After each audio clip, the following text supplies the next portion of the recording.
Isang magandang gabi mga kabisaya. Dito naman po may Bisaya nagbabalik.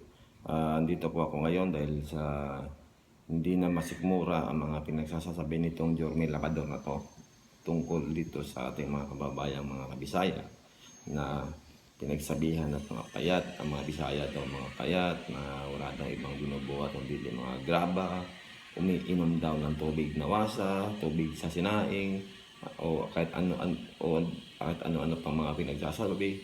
Ano pang puta naman to? Yan ang hindi natin matanggap.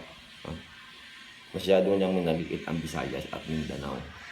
Kaya masasabi ko mga kabisaya dito sa Jorme Lacador na to, tigil-tigilan mo na yung pinagsasabi mo kung ayaw mo mapahamak yung buhay mo. Dahil marami na mga kababayan naming Bisaya ang halang ang bitukan dyan sa Luzon na nagkakabang sa'yo. Pero ang hinihiling ko lang na sana huwag mangyari dahil ko gusto na mapahamak ang buhay ng mga kababayan naming Bisaya na dahil lang sa walang kwentang taong katulad mo. Jorme Lacador, na wala nang ibang maisip kundi manlait ng kababayan naming Bisaya. At isa pa, ang nakikita ko sa iyo, Jorme Lacador, unti-unti nang nawawala yung utak mo dahil sa kadodroga mo.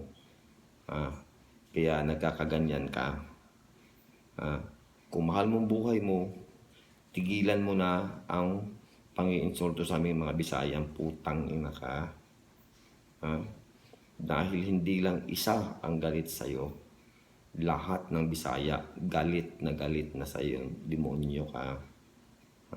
Isa kang putang inang tulonggets. At isa rin si Rendon Labrador.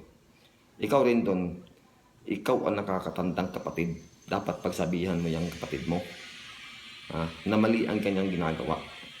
Maling-mali. Hindi mo mapagsabihan dahil isa ka ring tulonggit, isa ka ring gago, isa kang putang inang wala ring utak na kinain na rin ng usok ng droga. Yung utak nyo, pareha kayong dalawa, magkapatid. Tuyo-tuyo na utak nyo kaya nagkakaganyan kayo. O malakas kayo ng loob dahil may sinasandalan kayo. Putang ina, wala akong pakialam kung sino man yung taong sinasandalan nyo.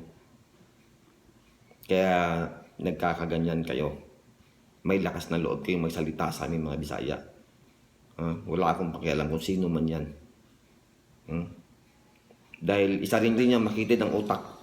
Dahil kung may utak yan, pinagsabihan na kayo yan na mali ang mga pinagagawa nyo. Pero wala. Yung sinasandalan nyo, kung sino man yan, isa rin yung makitid ang utak dahil hindi makapagsabi sa inyo. Kaya may lakas ng loob kang ganyan, magsalita ng ganyan sa aming mga Bisaya, Jorme Lacador. Dahil basta may sinasandalan ka, putang ina. Hindi kami takot kung sino man yan sinasandalan mo. Bisaya ang binangga mo. Bisaya dito tumba sa'yo. Yan ang tandaan mo.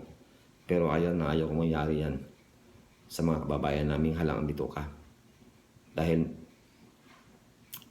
masasayang lang ang buhay nila sa isang katulad mo walang kwenta. Kaya ang hinihiling ko sa mga kababayan, kaya sana huwag dumating ang araw na mabulaga ka sa kasadang putang ina ka. Jorme Lacador. Nagtatapang-tapangan ka, kinukul out kita, hindi ka sumasagot, putang ina. Sasabihin mo, kailangan ba gumawa ng pangalan? Kailangan ba bang gumawa ng pangalan para makipag-away, putang ina, kung talagang matapang ka? Ipakita mo na lang tapang mo.